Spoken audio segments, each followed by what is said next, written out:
मेरे प्यारे बच्चों, आइए हम इस बार शुरू कर रहे हैं वापस 2020 जेई मेंस के क्वेश्चन। और आज 2020 के अपन सारे क्वेश्चंस खत्म कर देंगे। तो क्वेश्चन क्या बोलता है, the series combination of two batteries both of the same EMF 10 volt but different internal resistance 20 ohm and 5 ohm. तो हमें बैटरी बनानी पड़ेगी बेटा दो, ये प्लस माइनस बैटरी, साथ में क्या लगता है इंटरनल रेजिस्टेंस। Yes sir. और क्या बोला उसने कि दोनों का जो ईएमएफ है वो सेम है, यानी ये 10 वोल्ट का ईएमएफ है, ये भी 10 वोल्ट का ईएमएफ है। Yes sir. But different internal resistance, यानी कि इंटरनल रेजिस्टेंस कितना दिया हुआ है, इसका 20 ओम दिया हुआ है, इसका 5 ओम दिया हुआ है। Yes sir. और दोनों कैसे लगे हुए हैं, सीरीज में। फिर क्या बोलता है कि इनके साथ पैरेलल में क्या लगा दो, दो रेजिस्टेंस लगा दो। इनके साथ पैरेलल में क्या लगा दो, दो रेजिस्टेंस लगा दो। लगा देते हैं सर। ये पैरेलल में एक तो ये लगेगा क्या, 30 ओम लगेगा। दूसरा कितना लगेगा, आर ओम। उसने आर ही बोला है अपन को। दोनों किसे लगाने, पैरेलल में लगाने। वो बोल रहा है कि the voltage difference across the battery of internal 20 ओम, जो 20 ओम वाला जो सेल है उसके अक्रॉस जो पोटेंशियल डिफरेंस वी है वो जीरो है। बोला उसने, मतलब ये जो दिख रहा है आपको, ये वाला बैटरी वाली बैटरी जो है, इसके अक्रॉस वी कितना है, जीरो है। तो आर का वैल्यू कितना होगा बेटा, किसी भी बैटरी के लिए जो वी होता है उसका formula E minus I are या ई प्लस आई आर होता है। डिस्चार्जिंग के लिए माइनस लेते हैं। Yes sir. E minus I are, क्योंकि उसने नहीं बोला, मतलब डिस्चार्जिंग वाला केस है ना, वैसे भी ज्यादा रेजिस्टेंस के पास है। तो V equal to E minus I R, discharge कर रहा है, लेकिन वी कितना है बेटा, जीरो है। तो क्या बनेगा, ई माइनस आई आर, यानी ई का वैल्यू कितना आ जाएगा, आई आर आ जाएगा सर। No problem sir. अच्छा, ई मतलब ईएमएफ, कितना ईएमएफ दिया हुआ है इस सेल का, 10 दिया हुआ है। अच्छा, आई आपको नहीं पता, लेकिन इंटरनल कितना दिया हुआ है, 20 दिया हुआ है। मतलब मुझे एक इक्वेशन मिली जहां मुझे आई का वैल्यू और रखना पड़ेगा। अच्छा सर, आई का वैल्यू कैसे निकालते हैं बेटा, आई का वैल्यू का फॉर्मूला पता है आप सबको, E equivalent upon R equivalent plus internal का इक्विवेलेंट। सबको पता है, अरे ओम्स लॉ ही तो है बेटा, I equal to V by R होता है। यहाँ पे E upon R equivalent plus small R equivalent ले रहे हैं। और ई इक्विवेलेंट कितना है सर, इक्विवेलेंट मतलब बैटरी का टोटल ईएमएफ, सीरीज में दोनों का क्या है, सपोर्ट कर रही है दोनों, प्लस माइनस है, मतलब 10 प्लस 10 हो जाएगा। Yes sir. आर इक्विवेलेंट मतलब ये नीचे वाले जो रेजिस्टेंस है, इक्विवेलेंट कितना आएगा इसका वो देखना है। तो 30 और आर दोनों पैरेलल में बेटा, तो पैरेलल में कैसे सोल्व करते हैं, R1 R2 upon R1 plus R2। Yes sir. और R इक्विवेलेंट क्या है, इंटरनल रेजिस्टेंस का इक्विवेलेंट। दोनों सीरीज में है, 20 प्लस 5 तो कितना हो जाएगा बेटा, 25 हो जाएगा। Yes sir. तो अपन क्या लिखेंगे फाइनली, इसको 20 अपॉन, इसको अपन सोल्व करें अगर 30R, चलो इसको ऐसे लिखते हैं एक बार, 30 प्लस R और प्लस कितना बचा, 25 बचा। ये करंट का वैल्यू आया। और ये वैल्यू अपन कहाँ रख देंगे, इक्वेशन नंबर फर्स्ट में रख देंगे।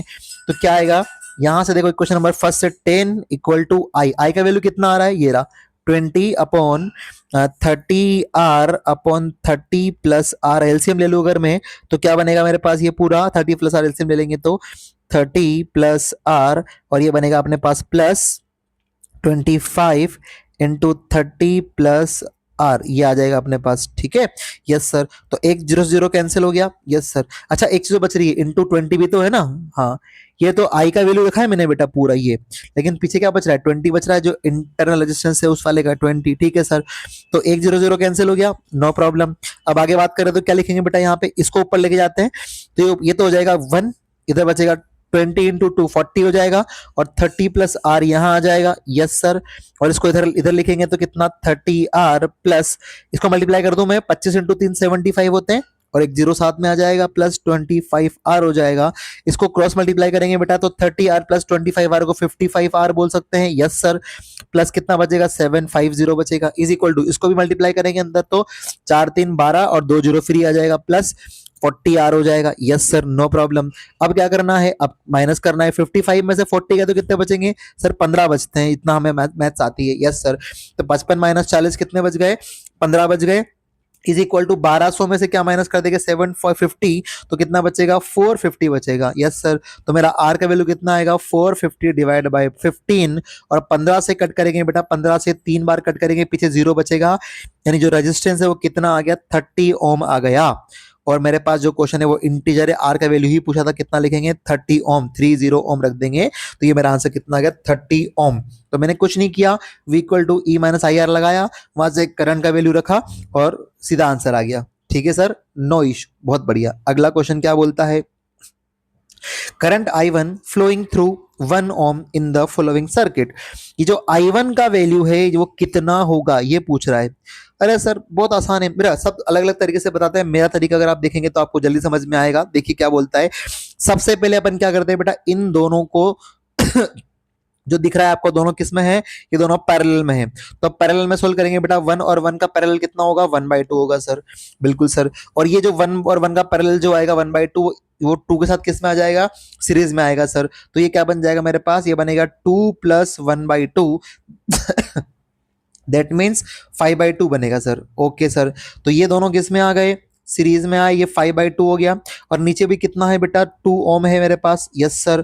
और साथ में क्या लगी हुई, बैटरी लगी हुई है दोनों के साथ, वो लगी हुई कितने ओम की बैटरी है, कितने वोल्ट की बैटरी है, 1 वोल्ट की बैटरी है सर।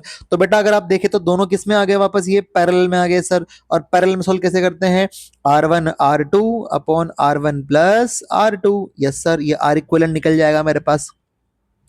तो ये कट करेंगे तो ऊपर 5 बचेगा, नीचे एलसीएम कितना आएगा 2, तो 5 + 4 कितना 9, ऊपर कितना आ जाएगा 2 आ जाएगा, दैट मींस 10/9 मुझे क्या मिलेगा, इक्विवेलेंट मिल जाएगा। Yes sir. तो टोटल करंट की बात करें तो I = V upon R equivalent होता है। Yes sir. V कितना दिया 1 वोल्ट, R इक्विवेलेंट कितना है 10/9, तो 10/9 मतलब 0.9 एम्पियर करंट अपन बोल सकते हैं। मतलब इस बैटरी से जो करंट निकल रहा है वो कितना निकल रहा है, 0.9 एम्पियर करंट निकल रहा है। Okay sir. अब ये करंट यहां पहुंचेगा तो इधर भी जाएगा और इधर भी जाएगा। Yes sir. तो इस वाले में करंट मान ले I1, इस वाले में, अच्छा I1 तो ऑलरेडी दिया हुआ है तो चलो अपन इसको I1 डैश मान लेते हैं, इस वाले को I2 डैश मान लेते हैं। Yes sir, no problem. यानी यानी कि I1 डैश है, ये I2 डैश है। Okay sir. तो बेटा करंट डिवाइड करना आपको आता है ना, करंट डिवाइड कैसे करते हैं, ओम्स लॉ से।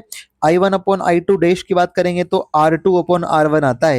यानी करंट और रेजिस्टेंस में इनवर्स रिलेशन होता है, इसको बोलते हैं करंट डिवाइडेड रूल। इसको मैं बहुत बार आपको बता चुका हूं, ठीक है। तो I1 डैश I2 डैश की बात करेंगे तो R2 कितना है सर, ये वाला 5/2 R2 हो जाएगा, और ये I1 R1 कितना हो जाएगा, ये 2 हो जाएगा, तो ये 2 आ गया। तो मुझे कितना मिला, 5/4 मिला। अब मुझे जो निकालना है उसका अपन रेशो लेते हैं, बाकी दोनों का सम नीचे लेते हैं।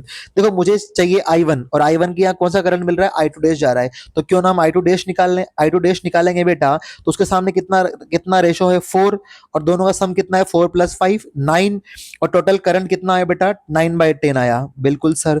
तो हम इसको जब सोल्व करेंगे तो 9 से 9 कैंसिल होगा, 0.4 एम्पियर बचेगा। मतलब इस वाले ब्रांच में कितना करंट जाएगा, 0.4 एम्पियर जाएगा। तो ये कितना ले जाएगा, ये 0.5 एम्पियर ले जाएगा।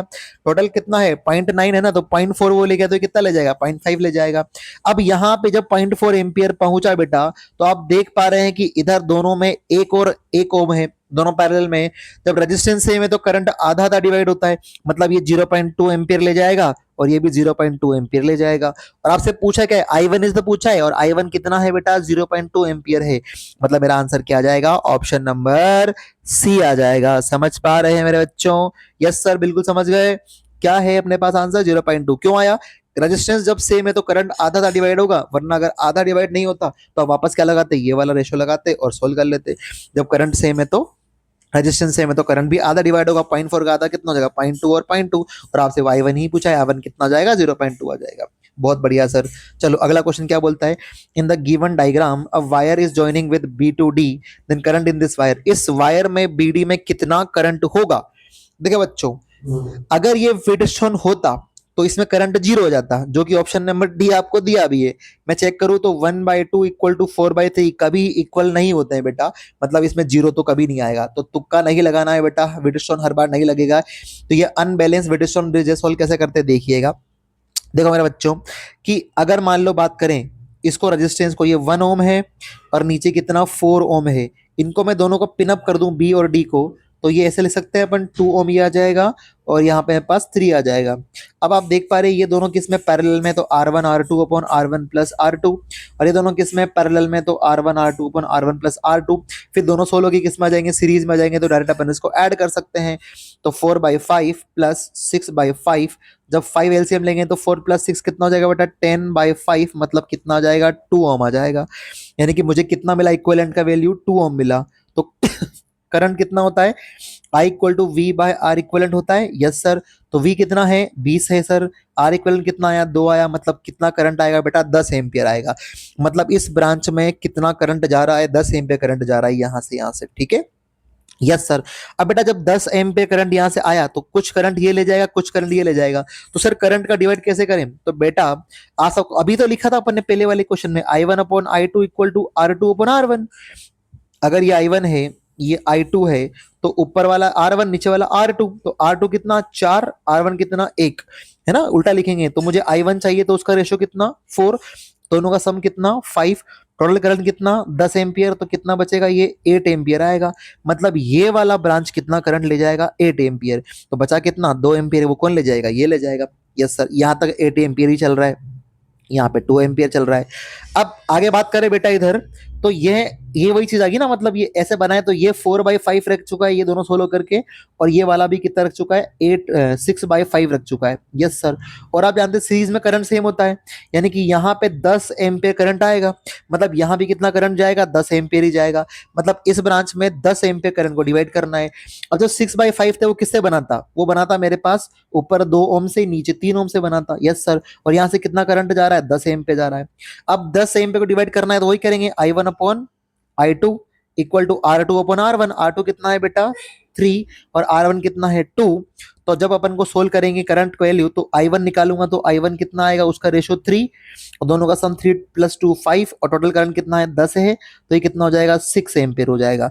मतलब इस वाली ब्रांच में जो करंट जाएगा वो 6 एम्पियर जाएगा। तो ये कितना ले जाएगा, ये 4 एम्पियर ले जाएगा।